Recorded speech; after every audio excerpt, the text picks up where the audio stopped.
Caroline, j'ai bien réfléchi à ta recette pour Noël. Je te propose de travailler le canard sous plusieurs formes, avec du magret. On va le travailler un peu de manière traditionnelle, mais aussi un peu de modernité pour surprendre tes invités.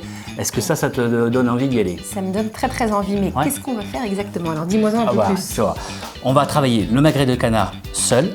On va faire un chromeski avec des cœurs de canard et du foie gras. On va faire un vrai jus de canard pour vraiment venir donner beaucoup de goût à notre plat. Et quelques légumes également parce que bon, il en faut bien. Absolument, génial. Ouais, on s'y met? Allez, on y va, c'est parti.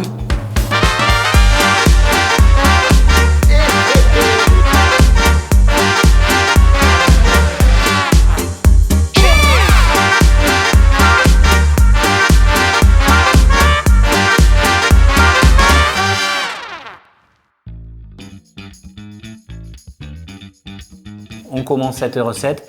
Ce que je te propose, c'est de t'occuper de l'épluchage des légumes. Super. Pendant ce temps-là, moi, je vais commencer à préparer notre carcasse et nos morceaux de canard pour faire le jus. Quelques navets boules d'or, un demi-oignon et une courge.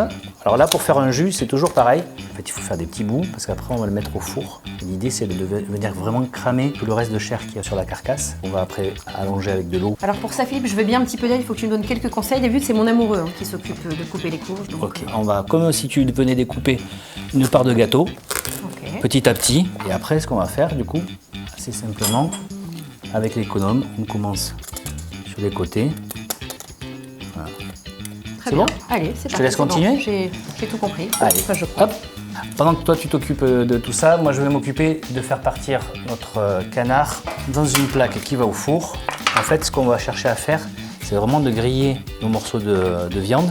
Donc on va le mettre vraiment au four très chaud avec la partie grill en action. Et vraiment ce qu'on va chercher, c'est vraiment venir le griller, le colorer sans le brûler. Je les jette. Qu'est-ce qui se passe? Ah non, on jette rien ici. Ah super, j'aime bien l'idée, mais qu'est-ce qu'on va faire de ces graines? Alors ça, tu vas les nettoyer bien comme il faut. Et après, on va les passer au four avec un petit peu d'huile, du sel, quelques aromates. Et tu vas voir, pour l'apéro, ça fait un truc hyper croustillant. Et ça marche avec toutes les graines de courge. Génial, je savais pas du tout. Caroline, nouvelle étape. Là, actuellement, on a les os de canard qui sont en train de griller gentiment au four. Tu vas peler les légumes. Ce que l'on va faire, on va faire directement dans le navet boule d'or des petites billes. Tu vas prendre le petit ustensile qui est là-bas. Voilà. Pour le navet boule avec celui-ci. Et puis pour tout à l'heure avec la courge le plus gros. Par contre, avec la courge qui est un peu plus dure, on va la passer dans de l'eau bouillante d'abord pour l'attendrir. Que ce soit quand même un petit peu plus simple à faire nos petites billes. Combien de temps tu vas la mettre? Donc, en fait, il faut que ça soit suffisamment tendre pour qu'on arrive à faire une bille, mais pas trop cuit pour pas que ça devienne de la purée. Donc je dirais au moins un bon quart d'heure. Ok, super. Moi, pendant ce temps, je m'occupe des cœurs de canard. Allez. C'est parti. Et qu'est-ce que tu fais là exactement, Philippe? Alors là, je suis en train de couper en petits morceaux mes cœurs de canard. Les chromeski, habituellement, souvent, on fait juste avec le foie gras. Et moi, ce que j'ai voulu faire, c'est utiliser vraiment tous les morceaux du canard dans cette recette-là et d'associer le cœur de canard que j'adore et de venir le marier avec le foie gras. Allez, nouvelle étape maintenant. Je te propose de travailler le foie gras. Donc, on va prendre un tiers de notre bloc de foie gras qu'on va réserver et l'autre partie, on va la tailler en petits dés. Pendant ce temps-là, moi, je vais émincer mon oignon. Donc, si j'ai bien compris, Philippe, maintenant, j'écrase le foie gras. Exactement. Tu peux le découper un petit peu pour dégrossir et puis après, à la fourchette, tu écrases bien. Bon, là, ça y est, j'ai fait partir le jus en cuisson.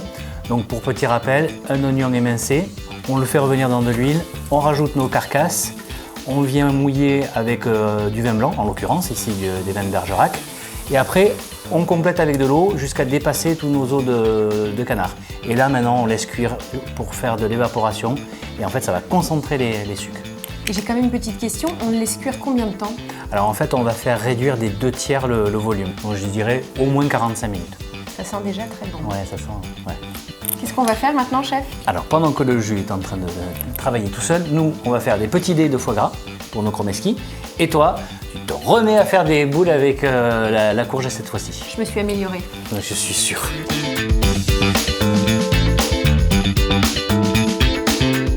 Caroline, maintenant on va cuire nos légumes en commençant d'abord par le navet boule d'or avec une poêle de l'eau, du beurre, sel, poivre et après on rajoutera dans un deuxième temps la courge qui elle a déjà eu une première cuisson.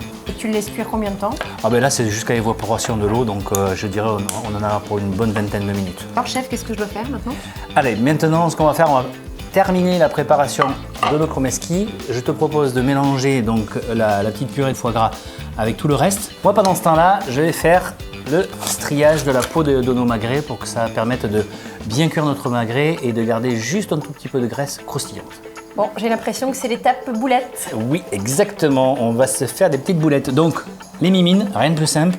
On prend une bonne quantité et on va venir juste à peine former comme une boule de neige finalement. Voilà, pour une boule c'est de la neige. période. Oui, absolument. Voilà. Là. Et après, on va les passer au congélateur. Et ça va nous permettre après de faire la chapelure. Bon, alors moi je me pose encore une petite question, toujours une question de temps. Combien de temps tu les laisses au congélateur? On va les laisser au moins une bonne heure. Caroline, ne vois-tu point le bout de cette recette arriver? Je sais pas, en tout cas j'ai hâte de manger, puis mes invités vont pas tarder à arriver. Allez, on termine maintenant, on va faire la panure. Donc nos chromeski sont prêts à être panés. Farine, les œufs que tu vas mettre dans cette assiette, on les bat, sel, poivre et on termine par la chapelure de biscotte. Et on va faire ça 3 fois pour avoir une belle coque bien dorée, bien uniforme. Caroline, tu termines le premier tour. Oui. Moi, j'entame le second, sachant qu'on va en faire donc 3 au total. Maintenant, second passage, la même chose, sauf qu'on ne trempe pas notre chromeski dans la farine. On fait directement le passage à l'œuf et chapelure. Caroline, dernière étape, la cuisson de nos chromeski et de notre magret. On y va? Pour la cuisson des chromeski, on va les passer à l'huile de friture pendant 2 minutes environ et après on pourra les mettre au four à 80 degrés jusqu'au moment du service. C'est le moment maintenant de faire le dressage avec le demi-magret ici. On va mettre les petits légumes que tu as préparés, notre jus avec le chromeski. Oh, super, ça y est mon Philippe, on a bien travaillé. Maintenant Ouais, j'ai hâte sympa. de savoir ce que nos invités vont en penser. Ben oui, moi aussi.